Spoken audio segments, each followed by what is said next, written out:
Hello friends, घुटना बदलवाने की सर्जरी को लेके यानी नी जॉइंट रिप्लेसमेंट सर्जरी को लेके बहुत सारे लोगों के दिमाग में बहुत सारी भ्रांतियां रहती हैं और बहुत सारे लोगों के बहुत सारे क्वेश्चंस रहते हैं। तो आज के इस वीडियो में हम कोशिश करेंगे उन सभी सवालों के जवाब देने की। तो बने रहिए इस वीडियो में मेरे साथ।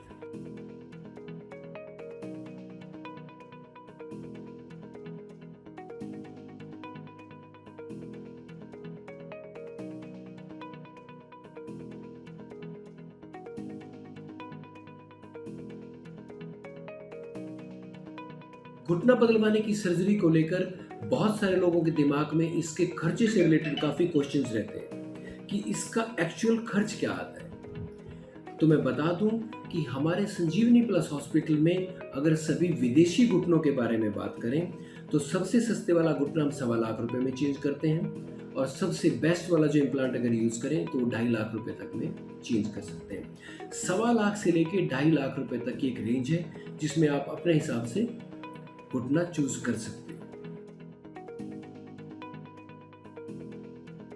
बहुत सारे लोगों के दिमाग में कंपनी को लेकर भी सवाल रहता है कि हम किस कंपनी का इम्प्लांट चूज करें। तो मैं बता दूं कि अगर हम इंपोर्टेड कंपनी यानी विदेशी कंपनीज की बात करें तो ऑलमोस्ट सभी कंपनीज के इम्प्लांट सेम टाइप के इम्प्लांट हैं, बशर्ते कि इनके अंडर में कई क्वालिटीज के इम्प्लांट आते हैं। तो आप अपने लिए अपने हिसाब से बेस्ट इम्प्लांट चूज कर सकते हैं। कंपनी का ज्यादा डिफरेंस नहीं होता है। बहुत सारे लोगों के दिमाग में रहता है कि क्या जॉइंट रिप्लेसमेंट सर्जरी के बाद हम उकड़ू बैठ पाएंगे या प्लाथी लगा पाएंगे।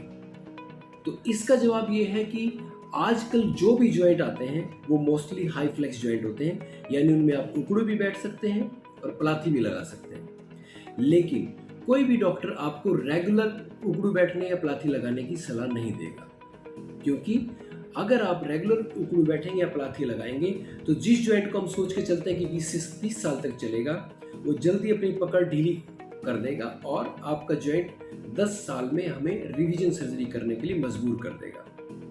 हालांकि आप मजबूरी में उकड़ू बैठ सकते हैं, प्लाथी लगा सकते हैं, बशर्ते कि आप रेगुलर एक्सरसाइज करके अपने जॉइंट को स्टिफ ना होने दें, अपनी मसल्स को, अपने लिगामेंट्स को टाइट ना होने दें। बहुत सारे लोगों को लगता है कि अगर हमारा रिप्लेस जॉइंट खराब हो गया या लूज हो गया तो उसके बाद हम अपाहिज हो जाएंगे, उसके बाद हम कुछ कर नहीं पाएंगे, उसके बाद हम क्या करेंगे। तो ऐसे लोगों को मैं बता दूं कि अगर रिप्लेस जॉइंट किसी कारण से लूज हो जाता है, पेन करना शुरू करता है या खराब हो जाता है तो उसकी रिवीजन सर्जरी हम करते हैं, यानी उस जॉइंट को निकाल देते हैं और उसकी जगह एक नया जॉइंट डाल देते हैं और आप पहले की तरह सारी मूवमेंट फिर से प्राप्त कर सकते हैं। काफी सारे लोगों के दिमाग में ये रहता है कि अगर हमारा रिप्लेस जॉइंट के बाद अगर हम गिर गए और हड्डी टूट गई तो हमारा क्या होगा। तो मैं उनको बता दूं कि उन लोगों का ट्रीटमेंट सेम रहता है। जो आम पेशेंट अगर गिर जाए और उसकी हड्डी टूट जाए, हम जो ट्रीटमेंट उनको देते हैं तो रिप्लेस जॉइंट वाले पेशेंट का भी सेम ट्रीटमेंट होता है। बहुत सारे लोगों का क्वेश्चन होता है कि रिप्लेस जॉइंट के बाद हम क्या क्या कर सकते हैं और क्या क्या नहीं कर सकते।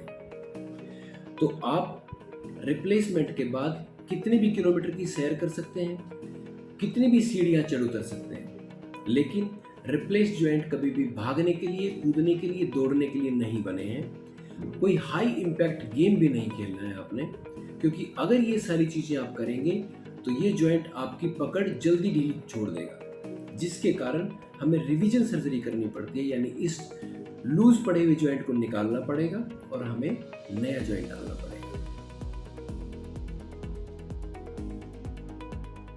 कई सारे पेशेंट हमारे पास आते हैं कि मुझे डायबिटीज है, हाई ब्लड प्रेशर है, थायराइड है, या मुझे स्टेंटिंग हो चुकी है, या मुझे हार्ट की प्रॉब्लम है, तो क्या मैं जॉइंट रिप्लेसमेंट सर्जरी करवा सकता हूँ। तो इसका जवाब है कि यस, आप जॉइंट रिप्लेसमेंट सर्जरी करवा सकते हैं। ऐसे पेशेंट के लिए स्पेशलाइज्ड क्रिटिकल केयर की टीम हमारे पास रहती है जो हमारी हेल्प करती है और इस तरह के पेशेंट को हम एक टाइम पे एक जॉइंट रिप्लेसमेंट की सलाह देते हैं, क्योंकि ये पेशेंट हाई रिस्क पेशेंट माने जाते हैं।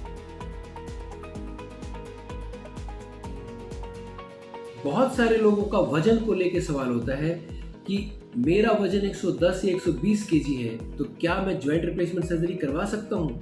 ये फेल तो नहीं हो जाएगी? ऐसे लोगों को मेरी सलाह ये है कि अगर आपका वजन 110, 120 केजी तक है तो आप जॉइंट रिप्लेसमेंट सर्जरी करवा सकते हैं। उसके बाद आप अपनी एक्सरसाइज और रेगुलर सैर करके अपना वजन भी कम कर सकते हैं। लेकिन किसी का वजन अगर 150, 160 केजी के आसपास है तो उनको पहले बैरिएट्रिक सर्जरी करवानी चाहिए और उसके बाद जॉइंट रिप्लेसमेंट सर्जरी करवानी चाहिए। इस वीडियो में हमने वो सारे क्वेश्चंस कवर करने की कोशिश की है जो अक्सर ओपीडी में आके हमारे से पेशेंट पूछते हैं। लेकिन फिर भी अगर कोई क्वेश्चन रह गया है और आपके दिमाग में इस तरह का कोई भी क्वेश्चन है जो हमसे छूट गया है तो आप कमेंट सेक्शन में लिख सकते हैं, हम उसका जवाब जरूर देंगे और अगले वीडियो में उसको भी शामिल करेंगे। ऐसे ही और हेल्थ वीडियोस देखने के लिए आप हमारे चैनल को लाइक एंड सब्सक्राइब जरूर करें। Thank you.